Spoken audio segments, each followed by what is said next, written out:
Hello, welcome to Sabbath School with Branch Davidians. I'm Ed. Mary's away this week with family. We're excited you're joining us today. Thank you for listening. We present or expound on a principle or belief related to the SDA Sabbath School Quarterly each week. This quarter is entitled God's Mission, My Mission. This week's lesson is called Mission to the Needy. Tuesday's lesson discusses the topic of refugees and immigrants that have been displaced by war, natural disasters, or the hope of a better future. In our study today, we wanted to look into what Micah has to say about a kingdom that is coming on the earth that people will flow into rather than being displaced from because of war or famine or lack of hope. As we'll see, this kingdom will be established before the second coming of Christ. But let's give some background first. Micah has 7 chapters. The first 3 are concerning ancient Israel and Judah. Because their leaders loved evil and hated good, these kingdoms were setting themselves up for destruction, and Micah speaks of their capital cities being reduced to heaps. This happened to Israel and its capital Samaria in 722 BCE, and it happened to Judah and its capital Jerusalem in 586 BCE. The last 4 chapters, on the other hand, tell of a righteous remnant of Israel and Judah being restored as a nation whose citizenry love the ways of the Lord and follow them. Micah 4, 1-3 reads, "But in the latter days it will happen that the mountain of Yahweh's temple will be established on the top of the mountains, and it will be exalted above the hills, and peoples will stream to it.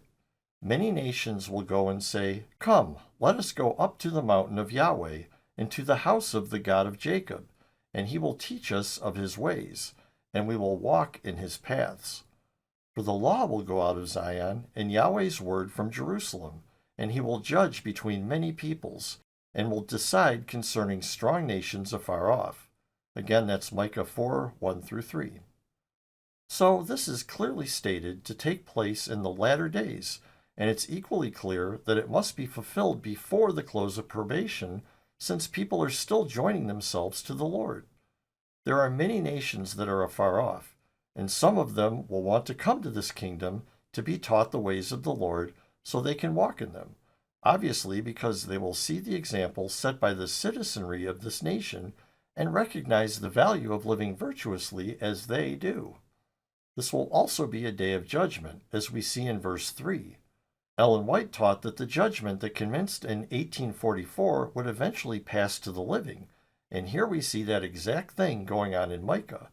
She wrote, quote, "The announcement, 'The temple of God was opened in heaven, and there was seen in his temple the ark of his testament,' points to the opening of the most holy place of the heavenly at the end of the 2300 days in 1844.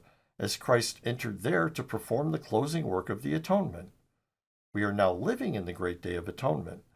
The judgment is now passing in the sanctuary above. For more than 60 years, this work has been in progress. Soon, none know how soon, it will pass to the cases of the living." Close quote. This is Ellen White in the Review and Herald, November 9th, 1905, paragraphs 10, 12, and 13. So this kingdom will be manifest in the final stage of the investigative judgment, the phase that involves the cases of the living. With this in mind, let's read Micah verse 3 in its entirety, backing up into verse 2 a bit. It reads, "For the law will go out of Zion, and Yahweh's word from Jerusalem, and he will judge between many peoples, and will decide concerning strong nations afar off. They will beat their swords into plowshares, and their spears into pruning hooks. Nation will not lift up sword against nation, neither will they learn war any more." And that's Micah 4, 2b-3. Yes, the living are not only being judged, but many are welcoming the corrections and taking action accordingly. These afar-off nations that come to Jerusalem for instruction and correction are choosing to beat their swords into plowshares and their spears into pruning hooks. They are disarming themselves and refuse to use military weapons against another nation.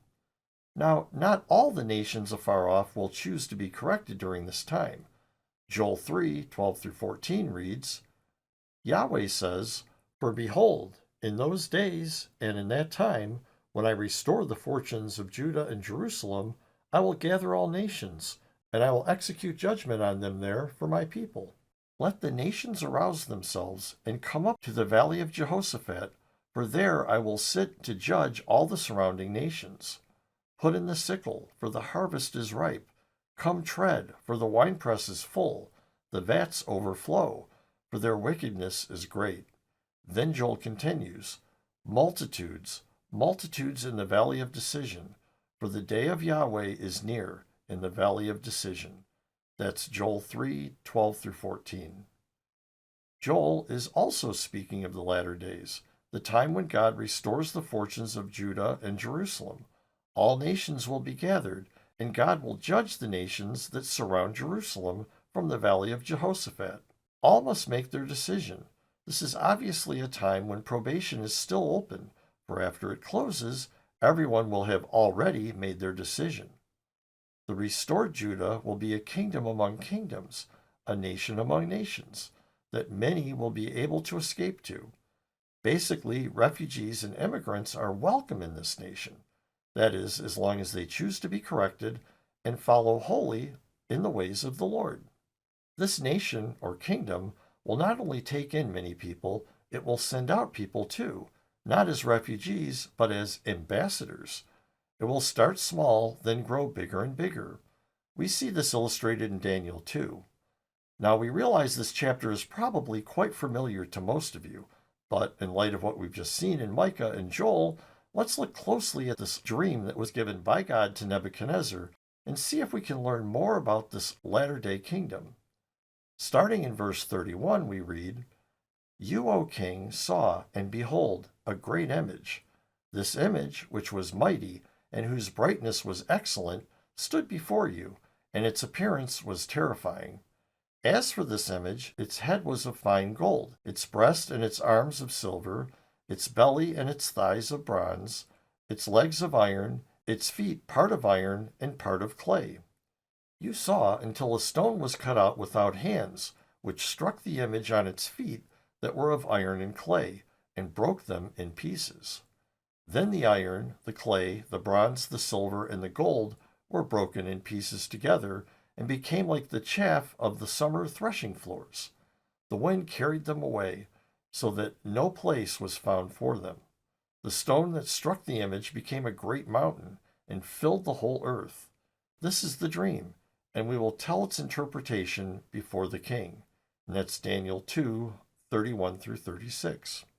Okay, here in Daniel's inspired retelling of Nebuchadnezzar's dream, we see the metal man image, which, as we all know, represents the kingdoms that have dominion over God's people from the time of Nebuchadnezzar, as we know from verse 37, down to the 10 toes of iron and clay, which illustrates the dominion of today. But in this dream, there is a stone that was cut out without hands that struck the image on its feet and broke them in pieces. The stone then becomes a great mountain and fills the whole earth. Now, with an open mind, let's look at the interpretation of this stone in particular.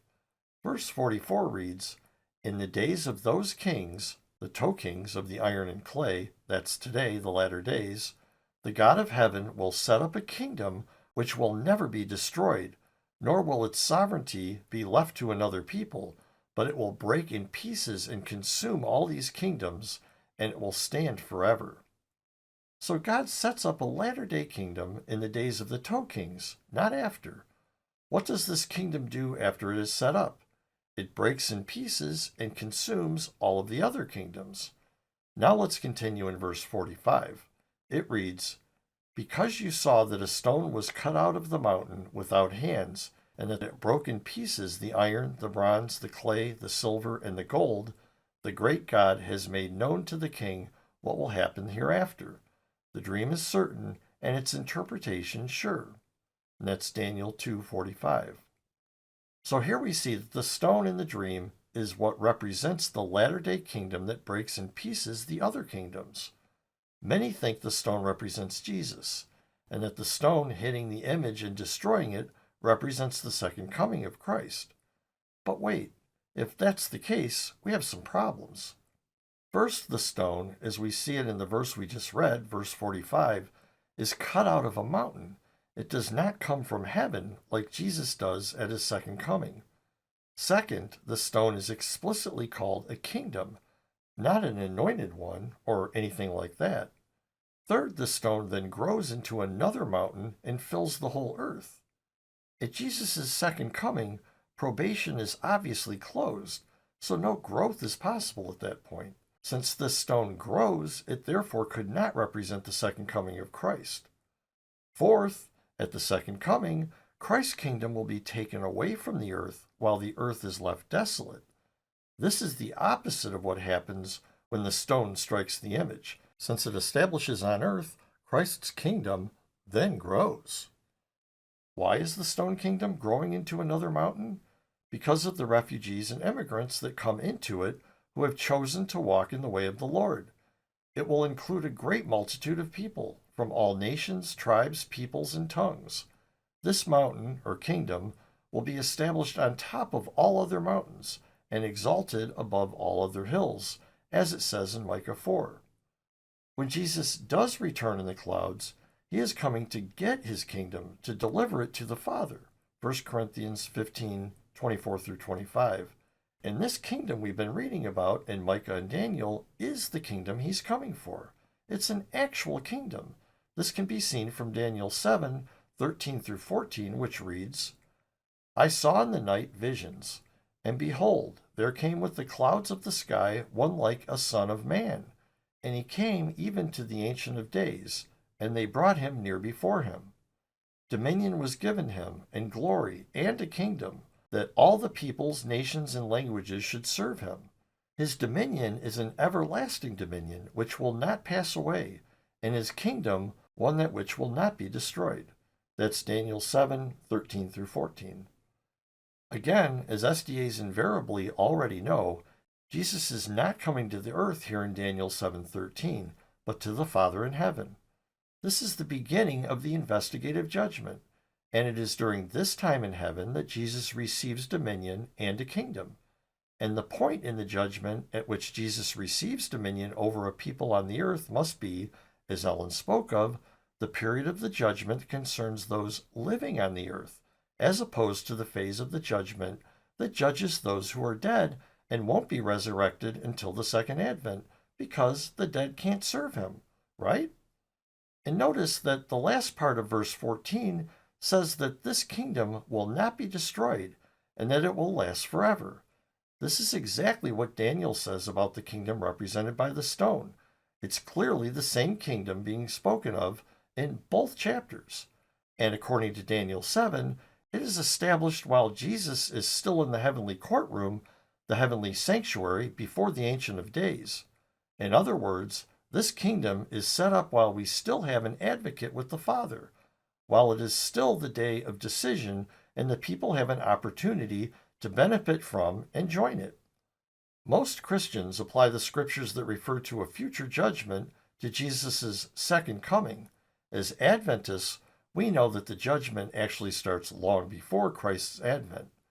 From what we've covered today, we hope you can see connected with this pre-Advent judgment is a pre-Advent kingdom. In light of this, we should be able to more intelligently pray and work toward the coming of our Father's kingdom on earth as it is in heaven. Thank you for staying with us till the end.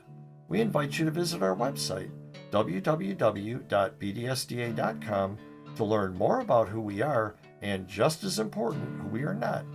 Please join us each week as we will continue to offer new and interesting insights for your Sabbath School studies. And if you want to keep up with our studies as they are published, we recommend subscribing. We're on YouTube, Apple Podcasts, Spotify, and on plenty of other podcast apps. Links for subscribing are in the description. God bless, and from Mary, many blessings.